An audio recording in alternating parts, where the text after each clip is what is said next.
In this video, I'm going to show you how to replace an old fluorescent light fixture like this one in the kitchen with a more contemporary light fixture. I had already made another video showing how I took this fluorescent light fixture off, and after I took it off, I noticed that the wires were coming out of just a hole in the ceiling drywall. So I made a second, much longer video showing how I installed an electrical box where this hole was so that I could install a heavier light fixture than what could be held up by just the ceiling drywall. Now I'm going to show you how to install this light fixture, which I first assembled by following the step-by-step instructions that came with it, so I didn't include that part in the video. This is actually an island chandelier, but I think it works just fine as the main ceiling light for the kitchen as well. So here's the assembled light fixture. Well, almost assembled because I haven't put on the glass shades yet. I want this to be as light as possible when I'm holding it up while trying to install it. Anyway, I'm stripping all the wires first, and I can do this without much effort because for just $3 more, I bought myself a much better wire stripper than the awful $5 one from Home Depot that I had been using for a while and couldn't stand it anymore. This is still one of the least expensive wire strippers you can buy, but it works really well.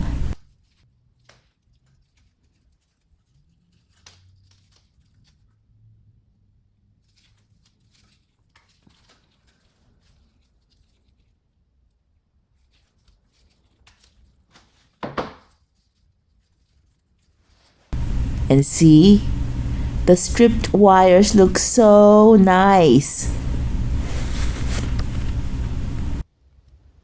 Power to this electrical box has been turned off at the breaker panel in the basement. In order to be able to hang the light fixture, I need to first attach a crossbar with a threaded nipple onto this electrical box. And that's because I'll be hanging the light fixture from this nipple by using a decorative nut. You'll see that later.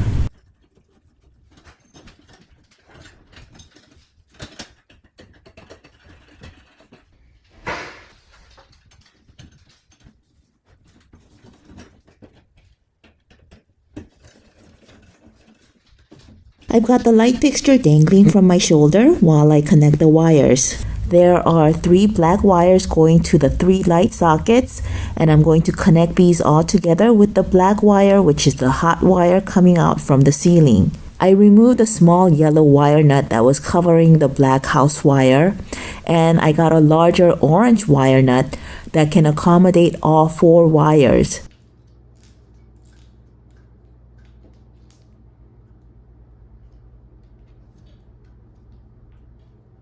After screwing on the orange wire nut, I quickly checked to make sure that all the wires were securely connected. Now I've gathered all 3 white wires going to the 3 light sockets, and I'm trying to connect them to the white wire, which is the neutral wire coming out from the ceiling.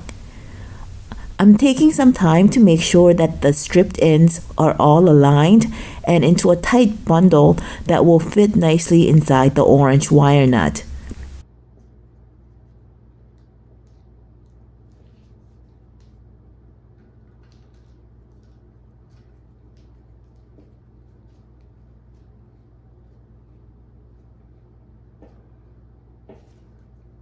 Again, I'm making sure that all the wires are attached securely.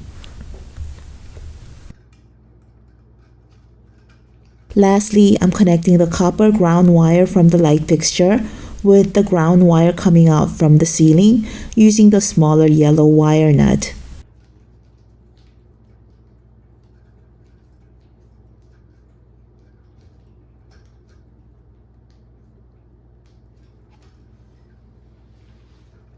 Now I'm trying to push the wires into the box a little bit while getting the nipple from the crossbar to come through the hole in the canopy, which is that cover piece at the top.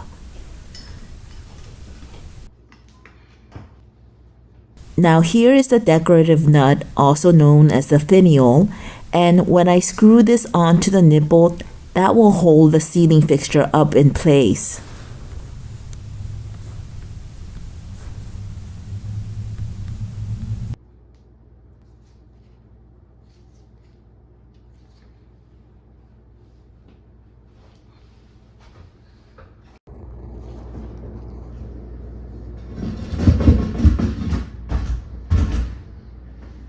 Now I'm gonna put the shade on, and I'm gonna screw this on underneath the shade to hold it in place.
Truth be told, I bought this particular light fixture 10 years ago, although it is still being sold in Home Depot right now.